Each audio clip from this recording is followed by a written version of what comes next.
Salut tout le monde! Est-ce que ça vous arrive des fois de plus savoir si la petite voix dans votre tête, c'est la voix de votre intuition ou la voix de votre mental qui tourne en boucle? Est-ce que vous saviez qu'il existe des façons simples de faire la différence entre les deux? Je m'appelle Daphné Charret, je suis hypnologue et enseignante en pleine conscience et je suis là aujourd'hui pour vous enseigner des méthodes très simples pour ne plus douter si vous écoutez votre intuition ou si vous écoutez vos doutes et vos peurs.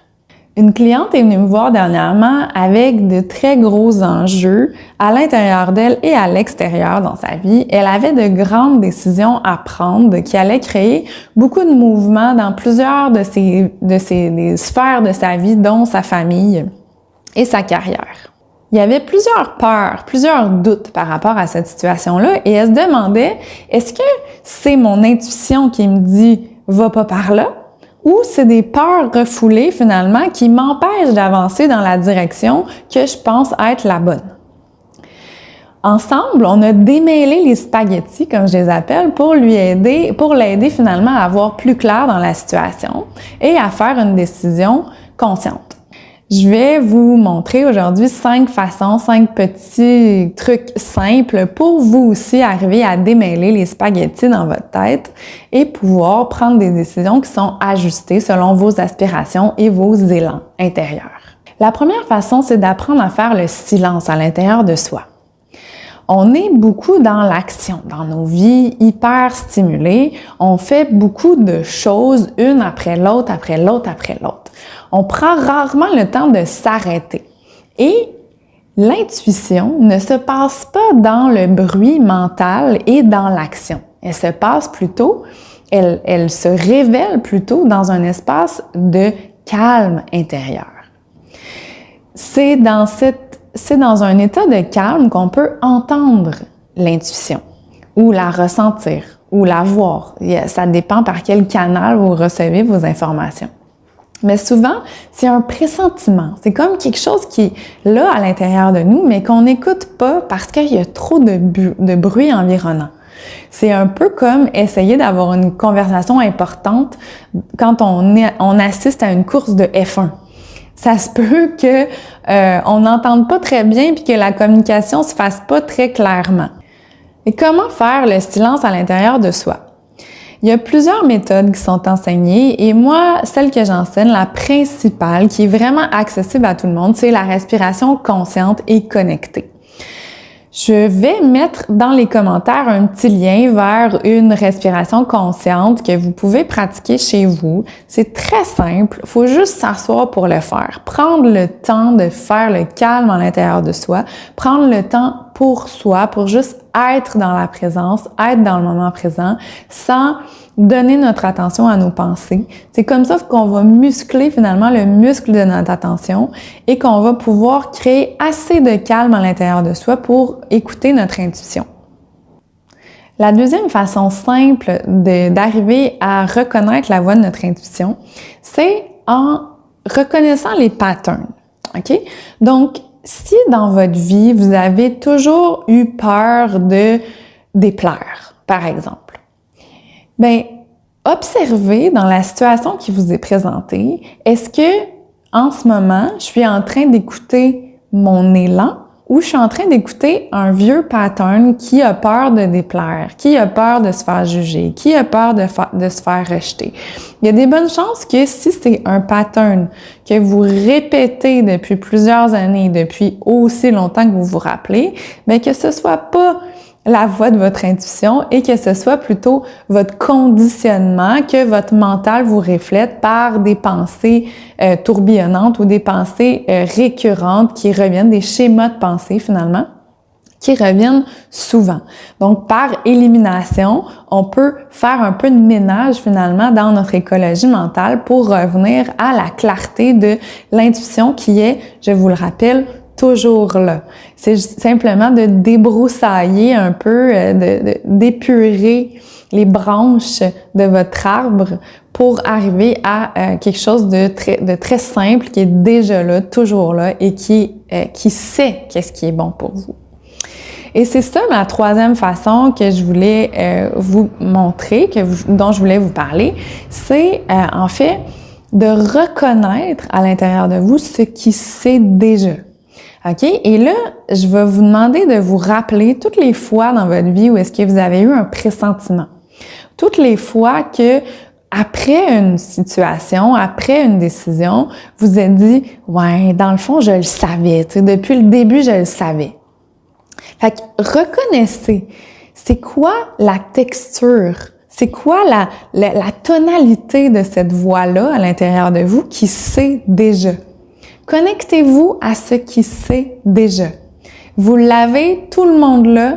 C'est une fréquence, c'est une musique, c'est une voix, c'est une tonalité qui est en vous et que vous reconnaissez. C'est comme s'il faut apprendre à l'apprivoiser, cette voix-là. C'est comme s'il faut apprendre à la connaître, à la reconnaître. Et plus vous allez lui faire confiance, plus vous allez, plus votre cerveau finalement va dire « Ah oui, OK », il va créer des chemins neuronaux qui va dire « Ah oui, c'est vrai, cette voix-là, elle est importante, il faut que je m'en rappelle, il faut que je la considère. » Donc, c'est vraiment une habitude à apprendre de reconnaître cette partie-là de vous qui sait déjà. La quatrième façon, je viens de l'expliquer un peu, c'est en reconnaissant les différentes textures. Moi, j'appelle ça des textures. Il y en a qui appellent ça des tonalités, il y en a qui appellent ça des fréquences. C'est vraiment comme, moi j'aime ça appeler ça une texture parce que la voix du mental, elle est très rapide. Elle est rapide, elle est saccadée, elle va souvent répéter les mêmes choses. Fait que par exemple, vous avez la voix de votre mental qui est la gestionnaire.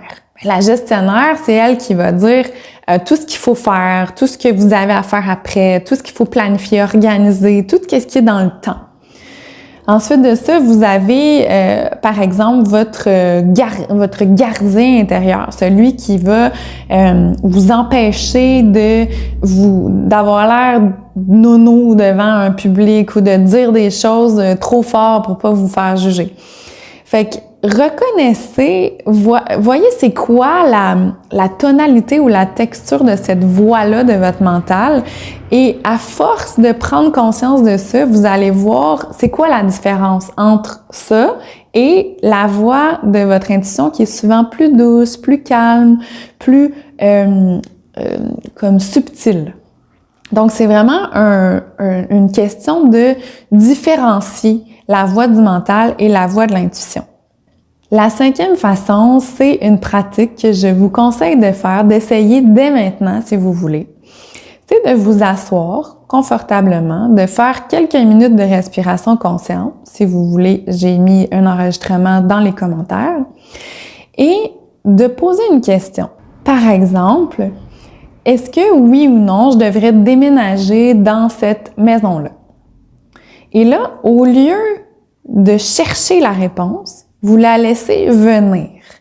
Et là, c'est dur pour le mental de faire ça parce que le mental veut tout le temps, le cerveau veut tout le temps trouver une solution rapidement et ne veut pas rester dans l'inconnu. Donc, le cerveau, le mental, va essayer de remplir le vide rapidement. Et là, ça va être un défi peut-être pour certains, mais ça va être de rester dans le silence et d'écouter ce qui émerge, de le laisser venir. Et je vous garantis que ça va venir. Peut-être pas immédiatement. Des fois, ça va venir plus tard dans la journée. Des fois, ça va vous venir comme un signe, comme une voix, quelqu'un qui va vous parler, va vous dire quelque chose, ou une conversation que vous allez entendre au loin, ou vous allez entendre une chanson à la radio, ou vous allez lire quelque chose sur un article, dans un article de journal qui va vous donner la réponse. Vous allez avoir un coup de téléphone avec quelqu'un qui va vous dire une phrase et que ça va faire « Ah oui, OK, je comprends ». Vous allez recevoir le message. Des fois, vous pouvez le recevoir par aussi à l'intérieur de vous, dans des rêves, par exemple. Il y a beaucoup de gens qui reçoivent des informations dans les rêves. Donc, posez la question et laissez émerger la réponse. Donc, en résumé, pour vous connecter à vos capacités intuitives, les 5 petites façons que je vous propose aujourd'hui, et il y en a d'autres, hein, si vous voulez aller plus en profondeur, je donne des ateliers sur l'intuition, vous pouvez suivre ma page Facebook pour en savoir plus, pour savoir les prochains événements. Mais pour l'instant, les cinq façons que je vous propose, c'est premièrement d'apprendre à faire le silence en soi, d'apprendre dans votre quotidien vraiment de donner du temps à ça dans votre quotidien, de revenir en silence à l'intérieur de vous, de revenir dans le calme, se déposer à l'intérieur de vous et juste être, sans faire. Pendant quelques minutes au moins, je vous dis, ça va vraiment changer votre vie et ça va vous permettre de pouvoir écouter la voix de votre intuition. Donc, faire le silence en vous. Ensuite, détecter les patterns. Détecter les patterns de votre mental, de vos peurs et d'y aller par élimination, de dire, OK, ouais, ça, c'est pas nécessairement, ça doit pas être mon intuition parce que c'est des conditionnements, c'est des patterns récurrents. La troisième façon, c'est en écoutant à l'intérieur de vous ce qui sait déjà. La quatrième façon, c'est d'apprendre à différencier les tonalités ou les textures de la voix de votre mental qui est souvent rapide et la voix de l'intuition qui est plus lente, plus subtile et plus douce. Et la cinquième façon, c'est la pratique que je vous ai proposée de prendre quelques instants pour poser une question et laisser émerger la réponse sans essayer de boucher le vide avec une réponse toute faite que votre mental va essayer de vous donner rapidement. Voilà, j'espère que ça vous aura aiguillé sur quelques façons simples de vous connecter à votre intuition et suivez-moi sur Facebook pour plus de petits trucs comme ça sur l'amour de soi, l'intuition et la connexion à la conscience.